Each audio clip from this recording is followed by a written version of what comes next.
I'm Dr. Barry, licensed psychologist, and here we talk about true crime and psychology. Thank you so much for joining. Let's hop right into today's topic. Let's go. Welcome, everyone. I just want to give a quick programming note that there is a content warning that this case involves very difficult information. Please take care of your mental health. I will note I am not going to play the emotional testimony. So, the testimony from day one had me in tears multiple times. The testimony from day two, one particular student, it was I was a little teary. I think I did cry a little bit. And so just if you are following this case, please take care of your mental health. They are not showing the minor witnesses, but they are you're hearing their voice. You're hearing the emotion in their voice. You're hearing how this has affected them. And so before the end of today's video, I also just want to share thoughts about how people can attempt to heal after incidents like this. Specifically for the one student that isn't in therapy and does seem, based on what I heard in court, does seem to be experiencing some pretty significant symptoms. While that student didn't have a physical injury, their emotional injury is real. And that is what Colin Gray. Y'all know me in names because the son's name is Colt. So Colt, the son, he was September 4th, 2024, after a long history of a lot of different issues, including, I believe, the FBI, because he was in a Discord chat and was saying things that concerned the members of that group, and they reported it to the FBI, and they investigated it and found that it was Colin Gray, the father, and that it was his device that was being used. And Colt denied everything. He denied, said it wasn't me, somebody hacked my account. And the defense is going to try to use that in their claim for why the father shouldn't be held responsible. In this case, I am not surprised that the state that they have charged the father. The state is going to detail a lot in their opening statement. I am going to play parts of the state's opening and then also the defense's opening, talk about some of the key witnesses, and then also just talk about any thoughts and just kind of talk in general about this case. I'm also interested, so some witnesses that haven't testified that I'm interested to see. So Colt's mother, Marcy, I think it's Marcy. Colt's mother, it's my understanding that she attempted to warn the school that day when she received a text from him that said, "I'm sorry." She immediately thought something was wrong. She has her own history of losing custody, there are allegations of her issues with substances. She and the state is going to go into this. She was charged with tying up her elderly mother and taking her car and then driving to where the dad lived and keying the dad's car. Like, there were major issues and major concerns. This child did not need, so no child should have access to firearms, unrestricted access to firearms. No child should, especially a child that is displaying significant depression, talking about hearing voices, any of those things. And so I do think the father is, I'm not surprised that the state filed these charges, especially in the wake of Ethan Crumbly's parents, because it was a similar situation where the weapon was purchased for him. And like, it was a specific weapon he wanted. He asked for certain accessories to go with this. And Colt also, he had a history of issues in school. He was not attending school regularly. They're going to put some of that on dad, that dad didn't register him for school for a period of time. Granny, I do not know. Granny Debbie, I do not know where the younger children are. I would not be surprised if there was some type of state custody. They might be with a family member. So the state often tries to do a family member first.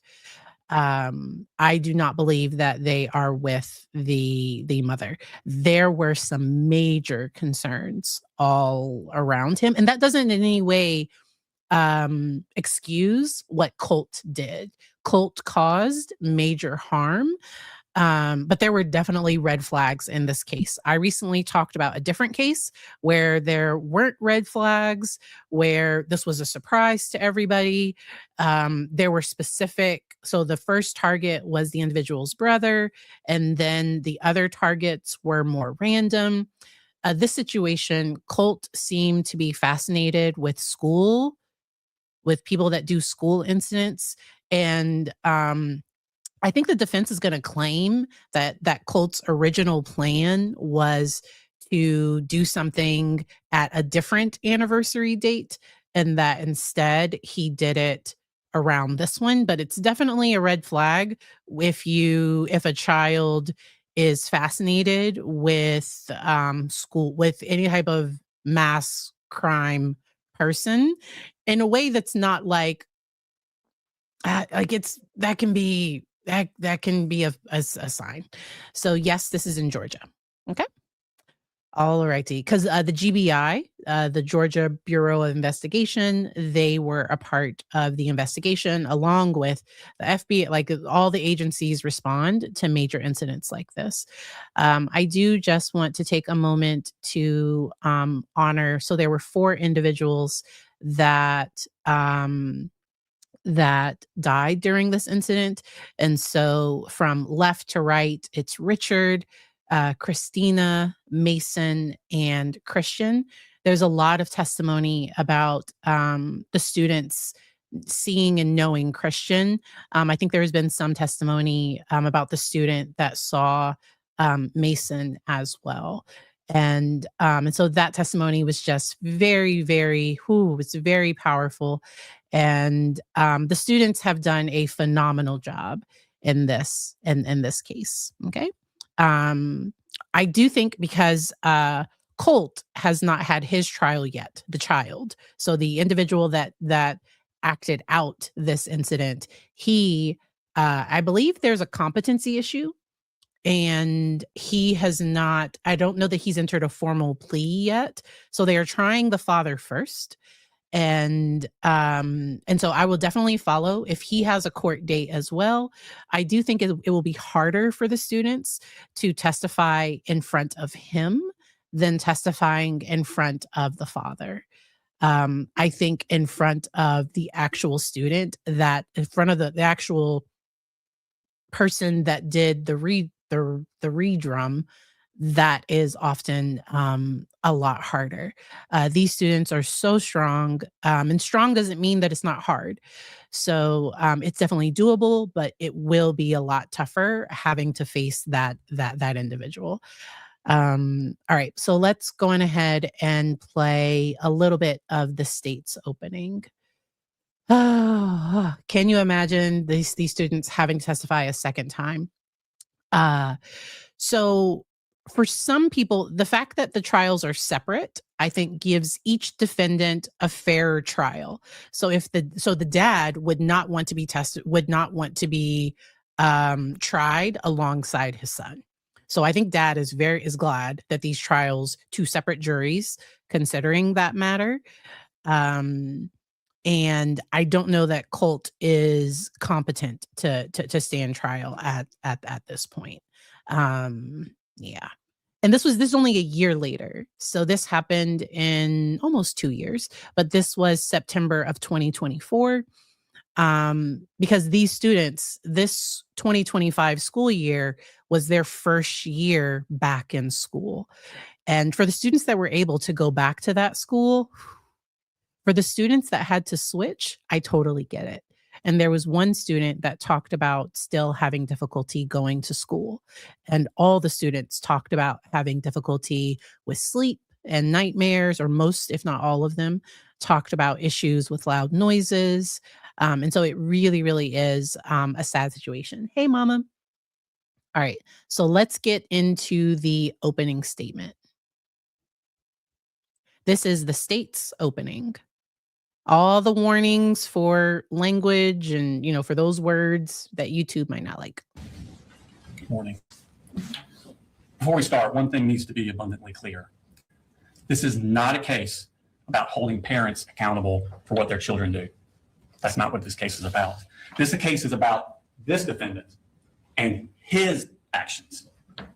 His actions in allowing a child that he has custody over access to a firearm and ammunition after being warned that that child was going to harm others. This is a case about his actions and the horrific consequences of them. I'm going to take you now to September 4th, 2024. It was a Wednesday morning. It was just after the Labor Day holiday. A 14-year-old boy enters Appalachia High School here in Barrow County. It's a new school for him. In fact, he had been out of school completely the entire previous year. And while the school year was already a month old, this was only his 5th day attending school. As he walked through the crowded hallways, he carried his book bag in front of him. And hidden inside that book bag was a SIG Sauer M400 AR-style rifle. This 14-year-old boy has an evil plan.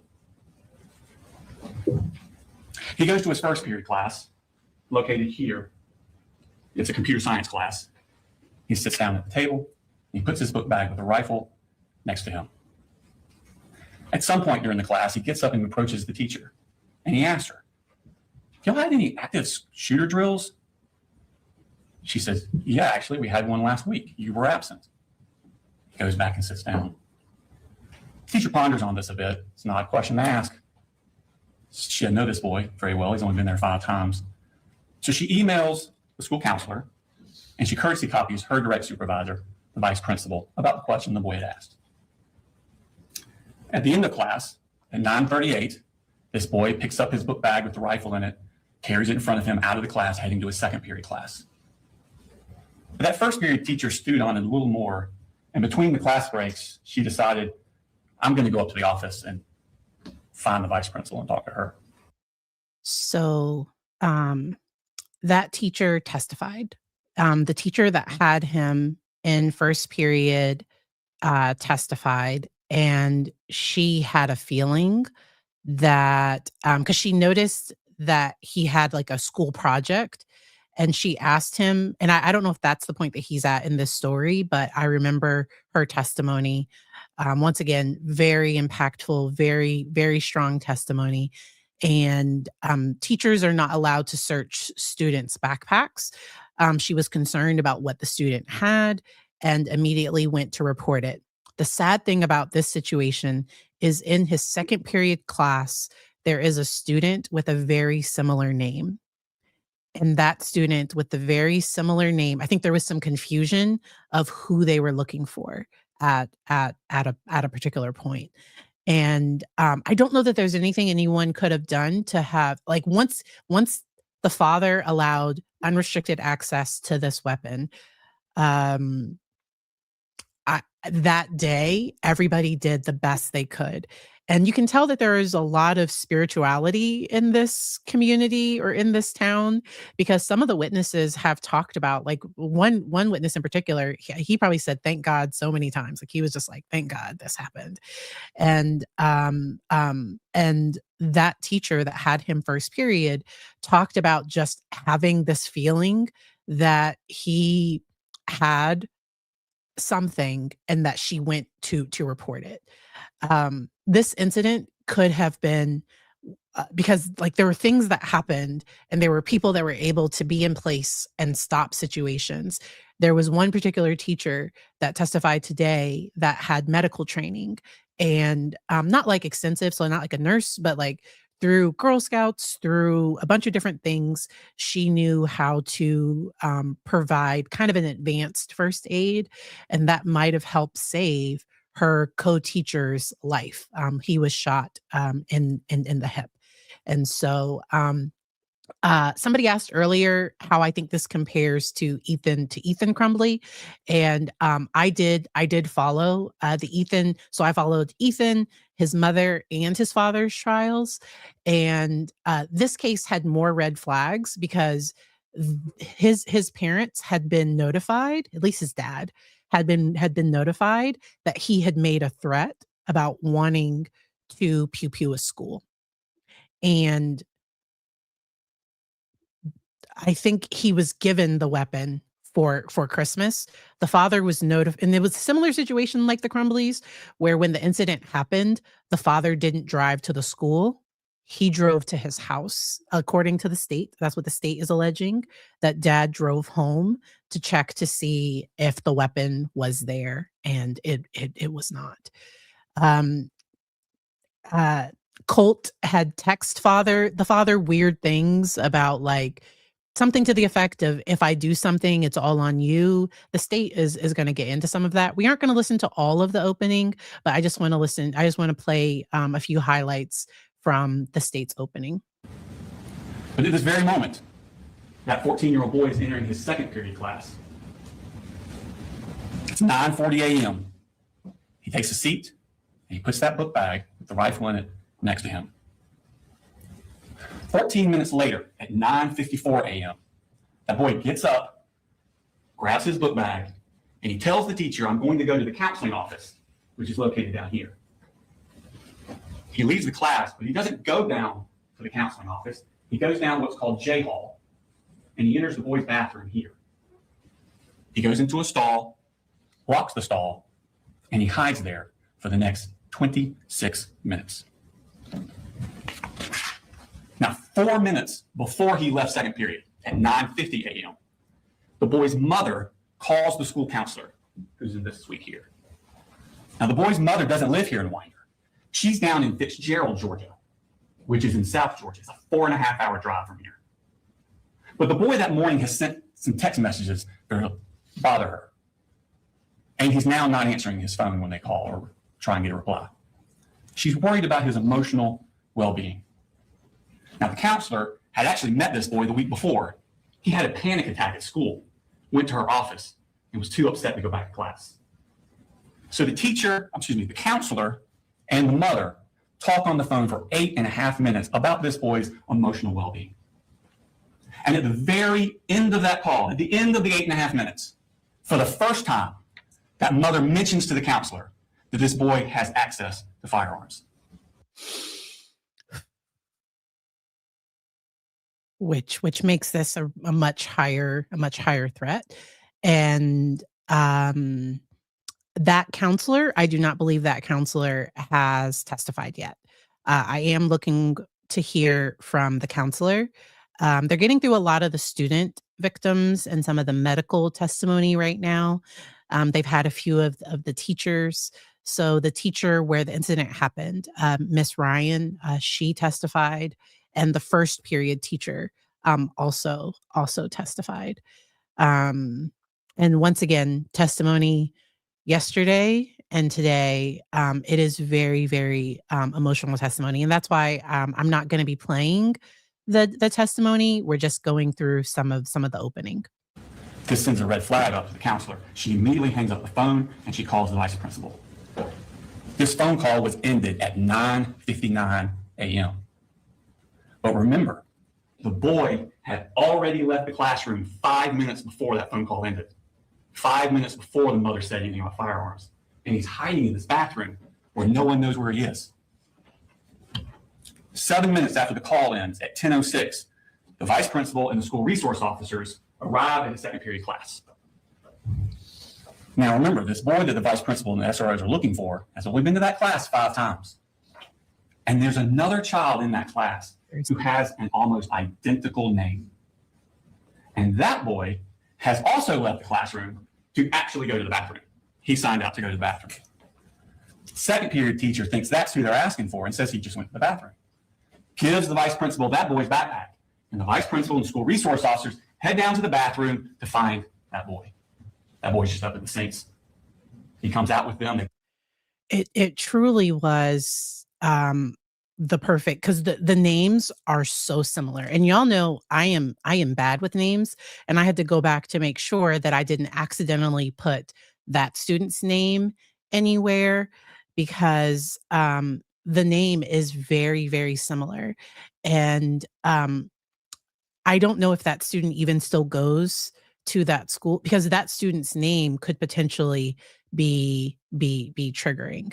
And then, so I did cover the Newport News case where the vice principal was held responsible because she was notified that there might be a weapon on campus. There was strong suspicion that I think first grader had a weapon on campus, and she did not go and search it. She did not lock down the school. She did not do anything. Her criminal trial is going to come up, and I will be following that case. I don't think I'll stream as much of it. It just depends on anything new comes up in her criminal trial, because that was the civil suit that Abigail Werner was the teacher that survived that incident in Newport News. So yeah. Oh, good gosh. All right. Yes. The other student was a senior. You're right. So that student likely graduated. Hey. Thank you. Thank you for reminding me that that student was a senior. All right. Let's go ahead and continue with the opening. Talk to him, they search his book bag, and they realize this isn't the right kid. He doesn't have computer science for first period. They go back to the class. They arrive there at 10:11, back to the second period class.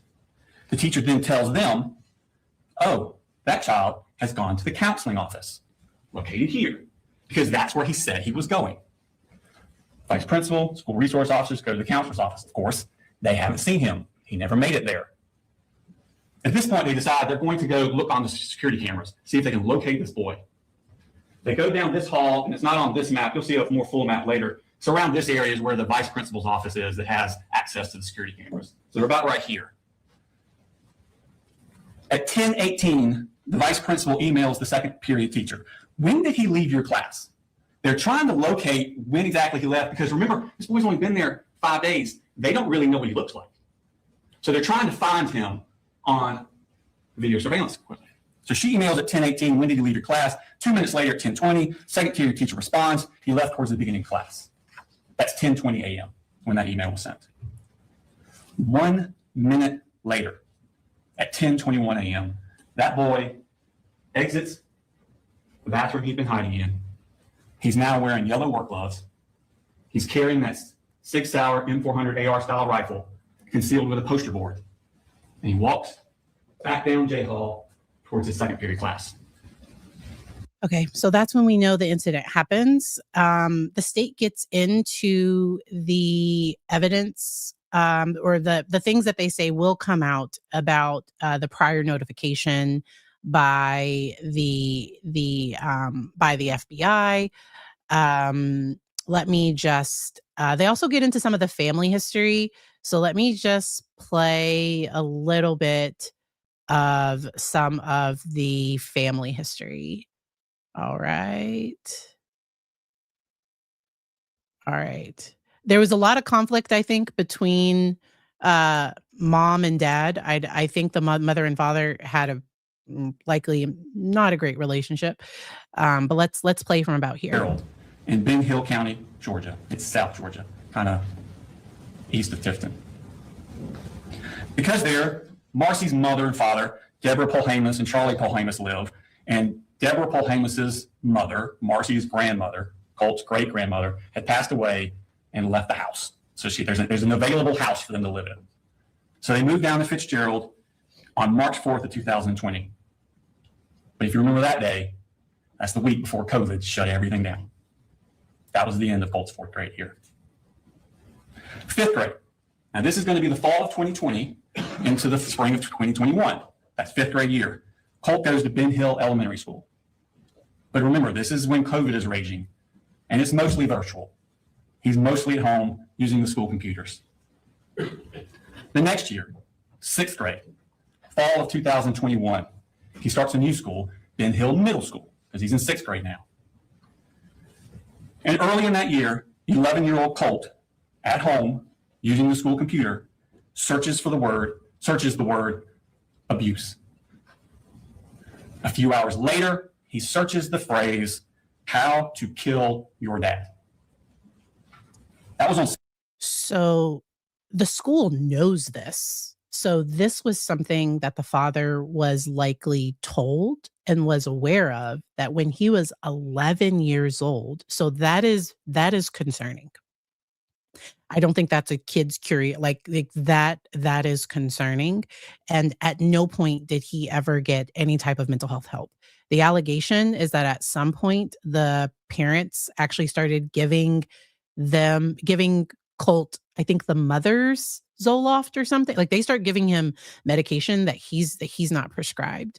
I don't know anything about their insurance status, and I don't know if insurance was the issue, or if they were, because it sounds like they were open to getting him mental health help, but just drug their feet and never secured the weapons. The biggest aspect of this is securing the weapons. So let's keep this going. September 19th, 2021, 3 years before he took that rifle into Appalachian High School. School resource officers sent to the house, check on him. Everything's fine. It was just a mistake, misunderstanding. But a defects case is opened on the family. But the family leave Fitzgerald and move to Jackson County 6 weeks later in November of 2021. So in November, they come up here to Jackson County, Georgia. But they don't enroll the kids in school until February of 2022. Colt finishes out his 6th grade year at West Jackson Middle School. 7th grade, fall of 2020, 1 year after he searched How to Kill Your Dad, and 2 years before Appalachia, 12-year-old Colt starts Jefferson Middle School. It's his 7th school in 4 years. That Halloween, halfway through the semester, Marcy, his mother, gets drunk, passes out in the car in the driveway of the house. Jenny and little Coley are trick-or-treating, and they get separated. Coley gets lost. Authorities are called. Another defects case is opened on the family. Marcy and the 2 siblings, little Coley and Jenny, they move back down to Fitzgerald in November of 2022. But Colt stays up in Jackson County with the defendant.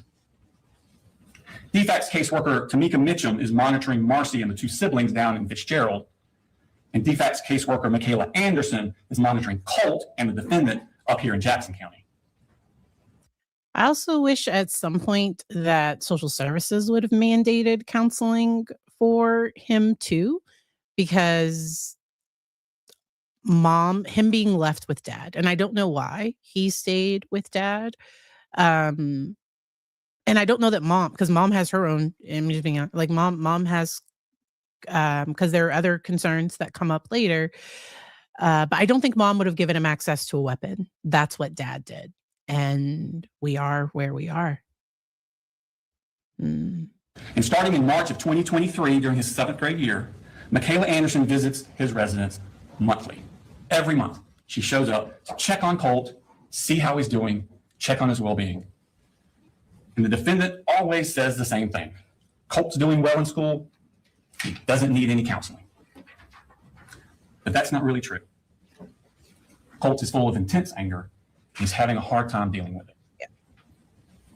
On Sunday, May 21st, 2023, this is the end of Colt's 7th grade year at Jefferson Middle School. In fact, classes had ended that Friday, and this is that Sunday. And on that Sunday, the Jackson County Sheriff's Office gets a tip from the FBI.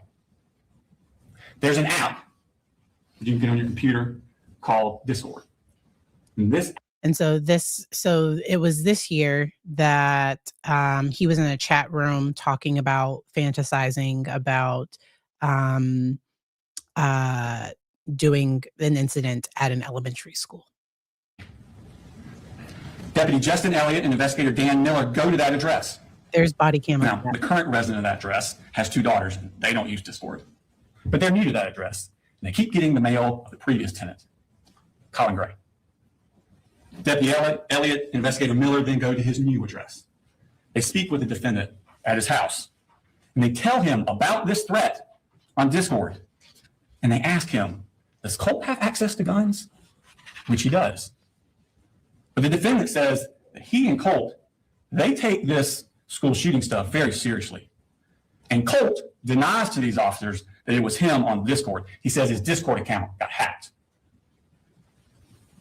The defendant makes no mention to these officers that less than 2 years before, Ben Hill officers had also been to his house when Colt searched how to kill your dad, also on a computer.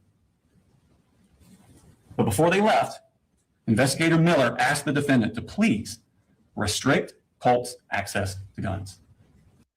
So at the end of the state's closing, the state did a phenomenal job continually saying, and the dad did not lock up the weapon. And the state just repeated it over and over that at no point was Colt's access to weapons restricted. Welcome, Jenny. Jenny, I believe, is a mod over on Trial Live TV. I do have their channel linked, Trial Live TV linked down in the description. I hung out with them today, on and off. I had clients, and so I was able to hang out in the chat over there today. Welcome to the Psych Nerd membership. All right, let's see. Ooh, this case is a lot. And I do want to get to some of the defense. Okay, so the defense is going to try. And remember to take a breath, because the defense is supposed to make sure that the state proves everything, that they prove every element of what they are alleging. Okay, so this is the defense lawyer that is going to give his opening statement. And I disagree with some of this, but he's gonna do his part. Before we talk about evidence, before we talk about the law, we have to begin with what every person in this courtroom already knows. What happened at Appalachia High School was tragic. It was horrific, it was terrifying, and it was heartbreaking. Nothing said in this courtroom can change that. Nothing that I'm going to say is meant to diminish that. You're going to hear emotional testimony, you'll see photographs, you'll see videos, you'll hear about the fear, the chaos, and the terror that Colt Gray inflicted on that school in this community. The one thing that I will say is the defense is using a really good strategy. They are not cross-examining the victims of this. So the minor victims that testified, or the teachers that testified, because their whole thing, I think they're going to have cross-examination questions once, if any social workers, if the school counselor. I think that's where some of the defense might push back a little bit, but they are not anything that's about Colt did it. This is what Colt did. The defense is not fighting that at all. Okay. Yes. And so the law enforcement officer, and I do believe that there's body cam from that incident. I know Law and Crime has it. I'm sure other channels have it too. But there is body cam footage of the day Colt and his dad were interviewed by police. Yes, welcome. I'm glad you were able to come and hang out over here today. Yes. Trial Live TV, it was a great chat. The chat was great. Even if people disagreed, like there was constructive banter. Like I really enjoyed hanging out with you all today. All right, let's continue with the defense's opening. But your job is not to decide whether or not that was tragic. We all know that it was. Your job is to decide something much more specific. Your job is to decide whether or not Colin Gray knew what Colt was going to do. Because the state, I think that misstates things a little. I'm going to interrupt him a lot. I might just keep myself big. Because I don't think I don't think the dad had to know for sure that is definitely what he was going to do. I think a reasonable person who has a child that's becoming more aggressive at home, that has had 2 threats online, allegation, like, no, the one, like he should not have had access to a weapon. He shouldn't have. A crime was going to happen if he had access to a weapon. And so I didn't mention it earlier. Colin Gray is charged with 30 felony counts, including second degree. So second degree redrum for the two children and involuntary manslaughter. The state explained why. I skipped over that part, why they had to go with involuntary manslaughter for the two adult, because what they're saying is he was the dad's negligence, that there was that impacted, like, that negligence reached a felony level that included children not being here anymore. And so that's why they have those charges. He also is charged with the cruelty that the surviving victims have experienced. And so that's why those victims are going through their pain, their suffering, their physical pain, their physical limitations, and also their emotional or mental health, how they've been impacted after this event. So let's go ahead and let him keep going, and I'll interrupt in just a moment. He's not just prosecuting the shooter in this case, they're prosecuting the father as well. I want you to remember something as we begin. The courtroom is not a place where we punish people because we're angry, where we punish people because we're grieving. It's not a place where we punish people because we feel someone has to pay. This is a place where we follow the law. And the law requires proof, and the law requires evidence. And the law requires that the state prove its case beyond a reasonable doubt. That burden never shifts, not for a single moment. The state's theory will be simple. They'll tell you that Colt Gray allowed his son access to firearms and ammunition. Yes. Colin Gray had warning signs, and then Colin Gray, knowing that these were warning signs, consciously disregarded those warning signs. Yeah. That he should have known his son not could, that his son would harm someone. That's why, I'm not a lawyer. And so, the openings are not evidence. And so the judge will explain the law. The jury instructions will have the law. And it was very likely, because it's my understanding they were in the process of looking for an inpatient facility for him. The grandmother had actually found an inpatient facility that could admit him on a Saturday, and they had plans to admit him. And the defense is going to try to say that Colt was devious and that he was lying, and there were these two sides of him. How could dad have known? When really, I think the dad wanted him to be okay, so dad could continue to work. Dad was probably overwhelmed. And none of that is an excuse. You have to parent your children. And I think the dad thought that just, buying him these things, that would be a positive thing, but you have to make sure he doesn't have access to it. Really. Because accessories were purchased. It was a lot.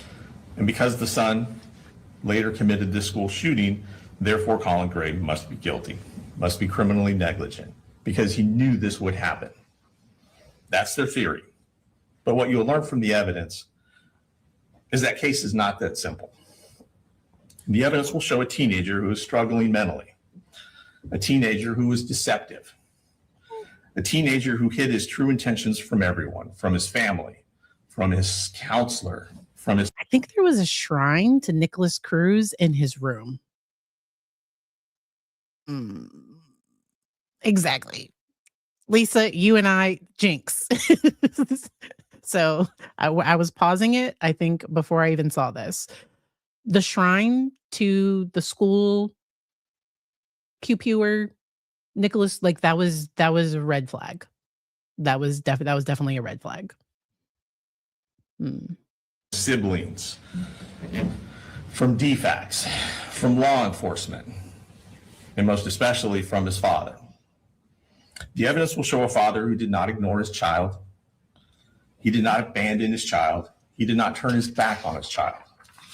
The evidence will show between Colin Gray and Colt Gray daily contact, daily effort, and active steps by Colin Gray to seek mental health intervention for his son through the school.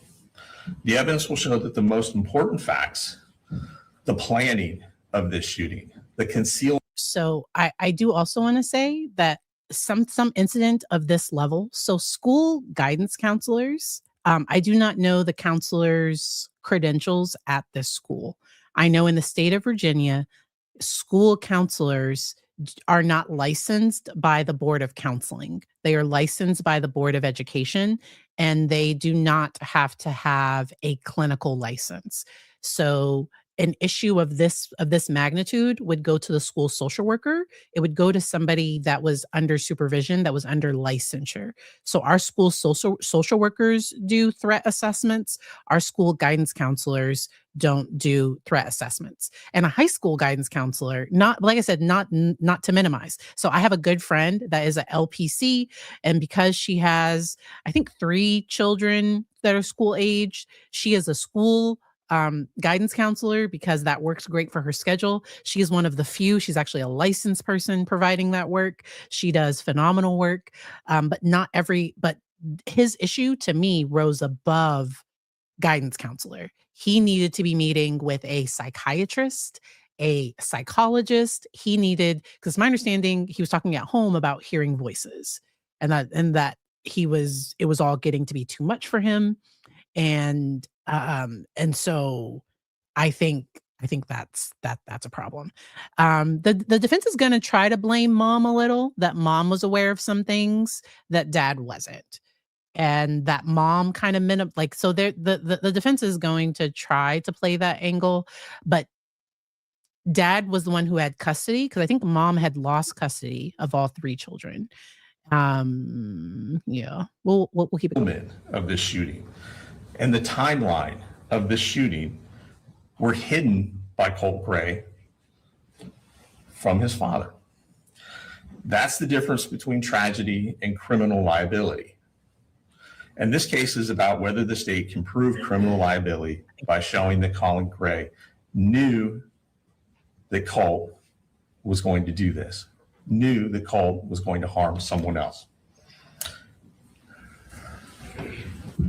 You cannot hold someone criminally responsible for failing to predict what was intentionally hidden from them. You'll learn about Colt Gray's state of mind that at the time no one knew. You will learn that months before the shooting, Colt had notes hidden on his cell phone from April of 2024, private notes that appear to be the planning stages of this shooting. Those notes were not known to Colin Gray. Those notes were not shared with Colin Gray. There's no evidence of that. You will learn something else. The plans reflected in those notes show that the shooting was initially planned for February of 2025 to coincide with the anniversary. And so the defense is going to try to say that the plan was moved up because Colt was aware that dad was trying to work on getting him some help, and that would hinder the plan. But you have to do something with the weapons. If something is so concerning that, because it's my understanding, so the state is going to say that his behaviors increased. I don't know if his sisters are going to have to testify. I don't know if they're on the state's witness list. His mother probably is. The state and the defense probably have things they want mom to say. I don't know how mom is going to come across. I know mom has done some media appearances. I haven't watched them all. I've read some of her interviews. I haven't watched all of them. I personally think that if you are going to be a responsible pew owner, that you make sure that children do not have access to it, because children do not have fully developed brains and they can impulsively do something. So there are some people that have unfortunately died at their own hands, but they got a bad grade and they just didn't think, like they never thought their parents were going to forgive them, and they had access to a weapon and they unfortunately made a forever decision. And so not having access to a weapon, it really does help. Now, can somebody harm themselves in other ways? Yes. But but having the lethality of that type of weapon, because some people have survived so I've worked with survivors when I was on an inpatient unit, there was a headshot victim that survived and was able to get medically stable, and so making sure that children don't have access to weapons, because sometimes it's an accident, two kids playing with a weapon, and so making sure that kids don't have access to them, it's incredibly important. And if you do have any type of lock or safe, making sure that the kids don't know the code and they don't know how to get into it. I'll never forget, I know somebody that was working with a case, and so in general, if somebody is working with somebody, so something I do with my clients, if there are weapons in the home, I ask the child, what's the code? And if the child told me the code, I would write it down and I would ask the parents, is this the code? Because normally the parent is going to say they don't know the code. Like, we all think our kids don't know, but sometimes they do. And so, and often people that do have thoughts of doing something to themselves, there's often a part of them that wants to live, and that wants to kind of do better. I think Colt was in a very dark place and was not making sound decisions and did not need to have access to a weapon. And so the allegation is that Colin Gray, the father, purchased the rifle as a Christmas gift in December of 2023. This incident happened in September of 2024. And the defense once again said that Colt was living a double life and that nobody could have known what was going to happen. I don't know. I think there's some pretty strong evidence that there were some really big red flags. And so let's get into just talking through some of the very powerful testimony. So I will just say the math teacher that that had him in her class, I thought she did a phenomenal job on the stand.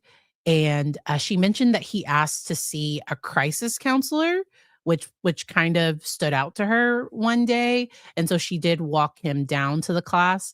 It might not have been the math, but there was a teacher that testified that he had asked to see the crisis counselor, and so she actually walked him down. Yeah, I believe that was Miss Ryan that was testifying, and when the whole incident happened, they have panic buttons in rooms, and that is how they were able to start the lockdown to let everybody know that there was a problem. This school had mandatory locked doors, so all doors were supposed to be locked, and students have to knock to get into classrooms. And however that door was open, I hope that individual knows that it wasn't. So this isn't supposed to happen in schools. In school, you're supposed to be able to open the door. Like, that is just what's supposed to happen. And the tragedy, the tragic aspect of all of this, because there was a student that testified today that he thought that he had left the door open and that had tormented him. And he asked the state to see the footage and realized that he didn't leave the door open. And it's just sad that we need panic buttons. So I've talked a lot about, I had a lot of anxiety initially, like when my kiddo went from pre-K to kindergarten, because schools, so when schools ban phones, a parent's worst nightmare is not being able to say goodbye to their child.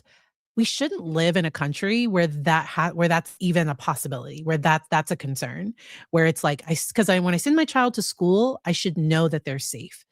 And sadly, that isn't how a lot of people feel. But I also don't want to live in fear. So I try to balance it. Okay.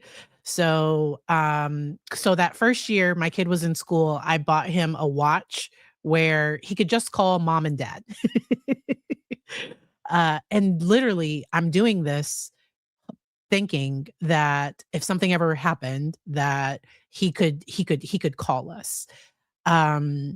It's sad that parents have to think this way, but this is something that goes through in America. Unfortunately, this is something that goes through parents' minds. So I was in high school when Columbine happened, and I remember our school like banned trench coats. That was they banned trench, and I felt bad because there was one guy that was kind of goth, and he loved his trench coat, and I really felt bad for that student. Um, because sometimes we attach to things that aren't connected to the actual crime. And so now a lot of schools do have metal detectors. Our elementary school does not have a metal detector, but you have to go through the office to get to other aspects. So a lot of our schools are now designed where you can't just walk directly into the school. They have different points of entry that would hopefully slow down an incident if an incident happened.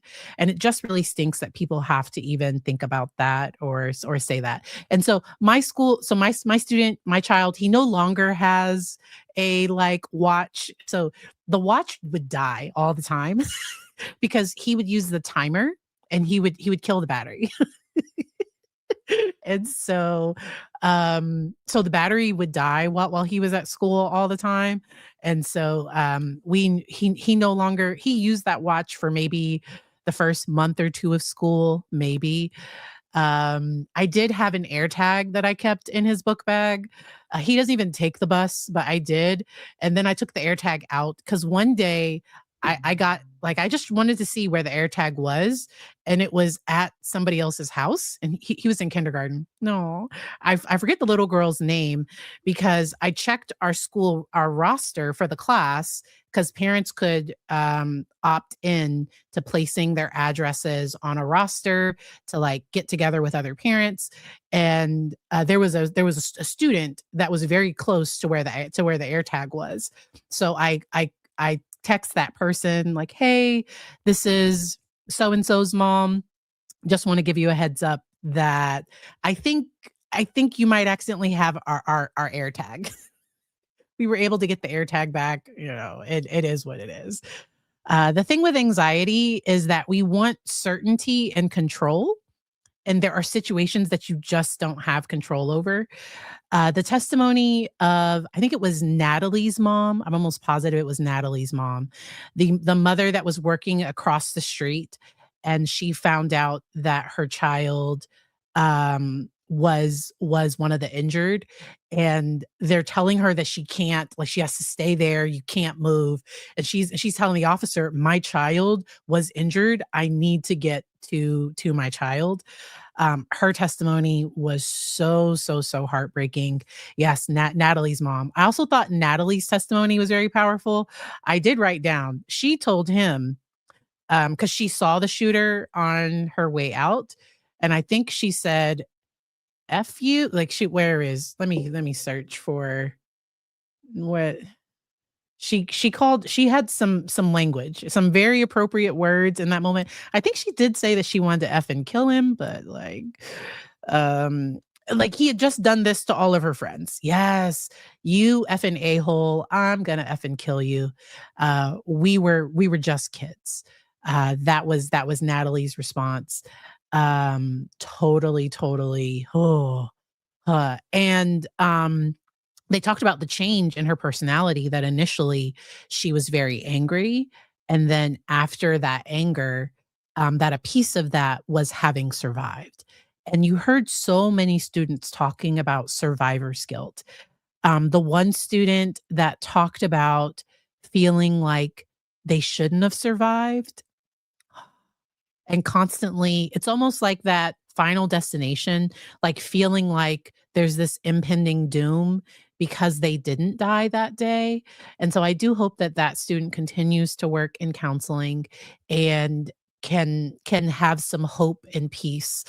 I mentioned in Trial Lives chat, and I'll mention it here too, often after incidents like this, the students at the school, the students involved, the survivors often get this heart and passion for stopping incidents like this. Sometimes they write a law, like they get together to change legislation. They actively work to get uh metal detectors in their school. Whatever those things, they actively try to change um laws in their towns. And but some people struggle with the fact they survived.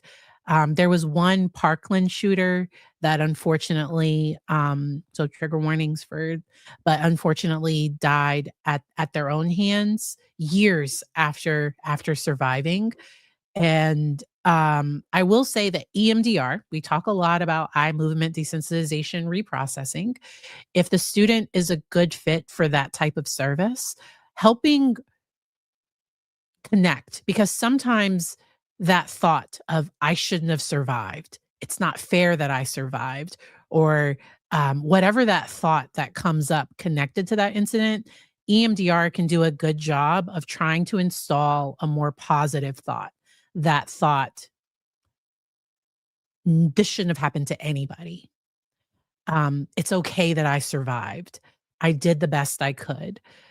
Just because somebody doesn't have a physical injury does not mean that they won't be injured. So I do a lot of trauma trainings, and I'll never forget during one particular trauma training I did, the trainer talked about the Aurora, I believe it was a movie theater incident that happened years ago.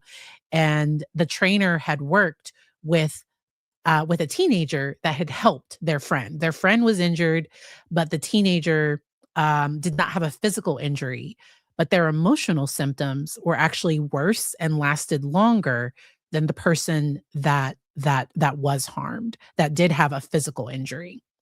Because sometimes, and it's not that that the physical injury makes it more or less real, but for the people that don't have the physical scar, so there are some of them that they can look at their arm, they can see what happened, and the emotional feelings that they're having, the difficulty going to school. It's like, of course, you were one of the ones that were injured.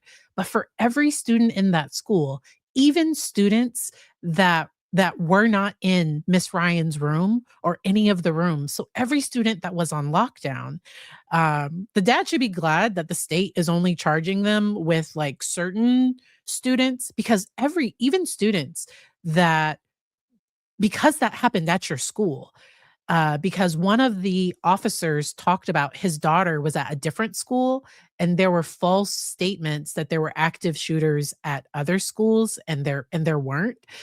And but this affects an entire community. This affects everybody. And so making sure to get help, because it did break my heart. There was one particular student that talked about the emotional pain that she's experiencing, how it's still difficult to go to school, that she has, I believe she had nightmares. And when asked about counseling, she said that she wasn't in counseling. And for that student, if they ever saw this video, if anybody knew them, just to know that you don't go to counseling because there's something wrong with you. That a trauma response is a normal response to an abnormal situation. It's normal for a student that was at a school that had a school shooting, for that student to have difficulty going back to school. That's actually the normal thing. But what can happen is over time, we want to help them get back to their regular life, where that trauma is no longer impacting their everyday functioning. And it's okay to need help. It doesn't mean that there's something wrong with you. It doesn't mean that you're broken. It just means we can all use extra help at times. I am a therapist, and doing my own therapy has been so helpful. I've talked about doing EMDR. So EMDR therapists have to receive that treatment themselves. So I picked real events in my life that I had talked about in therapy before, but doing EMDR, it settled things that I had already talked about in ways, like it did something in my brain that felt amazing. Like it was really cool. And EMDR is just kind of a way to reprocess information. Sometimes they will teach people what's called, so this is not EMDR, okay? This is a technique that is sometimes used after critical incidents. They actually developed this technique. I want to say it was after a national disaster that affected a bunch of children. They needed something that they could teach a bunch of children really quickly that could help them, that could help repair after a major incident. And so it's called a butterfly hug, where you just cross your arms and you pat one side and then the other. There's something about the bilateral stimulation going from one side to the other. For some people that can be calming. When your amygdala, so trauma impacts our feeling safe. So our brains are wired to survive. And the brain can try to make sure that this never happens again, that you're never in that situation again. So that's why sometimes people become hypervigilant. Hypervigilance is what one student described as paranoid, but it's actually hyper. So paranoia is often baseless, like it's often not based. But for somebody that's experienced a trauma, them being on edge all the time, constantly worrying about something bad that's going to happen, that is a trauma symptom called hypervigilance. Being vigilant is good. So being aware of your surroundings, but being hypervigilant is head on a swivel, every little noise. And because one student talked about having difficulty sitting close to doors. Another student, most of the students talked about having difficulty with loud noises. One student talked about the sound of shuffling feet bothering them. And EMDR can help reprocess some of the sensory information if that was the worst part. So if I'm working with somebody and the sound of ambulances, like if every time they hear an ambulance, they're reminded of this horrible incident, or like their body goes into fight or flight every time they hear an ambulance, and we can go back to the first time they felt that way. Sometimes reprocessing that information can be helpful because during trauma, the memories don't get stored away properly. They don't get filed away in our hippocampus. They end up as these fragments all throughout your brain. And that's why they pop up. That's why they come up in dreams. That's why they come up all of these different ways. Sometimes medications can be helpful in the moment to help somebody get some relief from severe symptoms. But the medications don't do everything, and that's where therapy can be really, really helpful. Hypervigilance is exhausting. Exactly. So being and also our nervous systems, we're not supposed, because that's a high cortisol level. That is an issue. And so creating what we call felt safety. So safety has to be felt. So right now in my room, the door is kind of cracked. My child could come in at any moment, but he's downstairs with dad. I have an 8-year-old. But if I heard a loud noise, if something, I feel safe. So in my house, in this space, in this room, I feel safe. I covered a situation of a therapist that was harmed by their client. And immediately after, I had to work on how can I make sure that I feel safe in my office. And I do have certain safety measures. I do have certain things in place where I do feel safe in my office at work. But being able to be safe and feel safe, because trauma survivors, what happens is they are in a situation that's actually safe, but all of the what ifs, what if that happened? What if that happened? What if that, all the what ifs end up taking over their nervous system, and the amygdala hijacks the thinking brain. So you can't think your way out of it, often using your senses. So this right here is cold. This is called Nido. I love it. It's good as it's an ADHD fidget as well, but doing something that grounds you in the here and now. And I've talked about grounding techniques other places. Here's a question. How would you talk to or treat a student who thought until recently he left the door open? So honestly, him watching the video and figuring out that he didn't was probably more helpful than any intervention I could have done as a therapist. If I was that student's therapist, I might ask, would you want me to be with you when you watched the video? Or I might have asked the state if they were able, 'cause sometimes they can't, because that's evidence. Sometimes they can't give you access to certain things. But I think the most helpful intervention for that student was him watching it and realizing that he didn't leave the door open. Now, if he had accidentally left the door open, that still would not make him. So accidents happen. Like accidents happen. And so I would still work with that student on forgiving themselves. It still would not have been his fault. It would still 100% be because something else could have happened. Because so he was a student in that class. So him knocking on the door to be let in, and who would expect there to be somebody standing there with a weapon? Nobody would expect that. Welcome to the membership. Yes, yes, yes. And so we talk a lot about trauma healing, and please take care of your mental health as you're watching this trial. The testimony is a lot, and I try to not re-traumatize you all. So that's why I did not play the testimony that had me in tears. If I was covering it live, then the emotions are the emotions. But being able to just talk about what happened, talk about how, as a therapist, as a psychologist, as someone who specializes in trauma treatment, how would I approach some of these students, some of these teachers? Those are some of the things I would do. I also wanted to mention that they formed a group. It's with the initials of the victims, CMRC. So they have a group that gets together, and because this incident joins them in a way, and they formed a group in memory of the 4 individuals that lost their lives that day. I heard of students taking off, like everybody did their best. There could have been more casualties if people hadn't helped. The one student that was injured and just said he asked his friend to hold his hand, I thought that was like the sweetest thing that I heard all day. Like, I just thought that was absolutely phenomenal. Welcome to the membership. Be sure to check out the members only section. I try to make most of my videos available to everybody. Okay.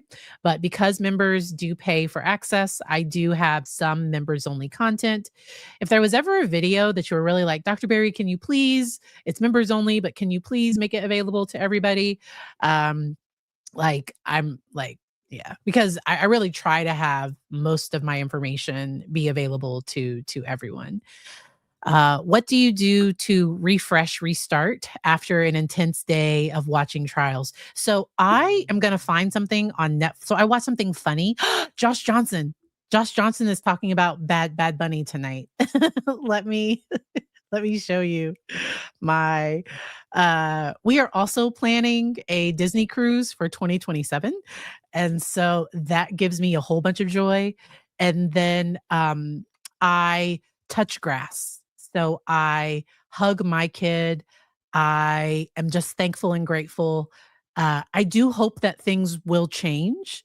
I'm glad that these trials are public, because some of these things could fall through the cracks if this information wasn't public. But tonight on YouTube, Josh Johnson, he's going to be talking about comedy. So laughter releases endorphins or happy thoughts. I've also been working on a health journey as well. So for my own physical health, trying to make sure to make it to the gym at least once or twice a week. And then also trying to make sure that so I don't watch the news. I don't watch the news. Lately, sometimes even watching my comedy, so even my late night hosts talking about the news can sometimes be too stressful. I like to read the news versus watching. But yeah, so I'll be watching this. See notifications on. I will be watching this later tonight. So he's one of ooh, Will Trent is a new season. I love Will Trent. Is there a new season of Will Trent or is it the old one? Yes, laughter is the best medicine. Yes. All right. So I am going to go feed myself, feed my child. Um, please take care of yourselves, especially as you follow and watch trial coverage. Corey Richins starts next week. And so I know that I will be, so next Tuesday, if opening statements are next Monday, I will be talking about Corey Richins. I will probably talk about this case again on Saturday, but once again, not just reviewing what happened during testimony, but not necessarily playing it. I probably will play the guidance counselor. So I want to hear the school counselor and then maybe the I think in Georgia they call it DFAS. I don't know. Department of Family, and maybe they call it adult services. I don't know. But we call it social services, Department of Social Services in Virginia.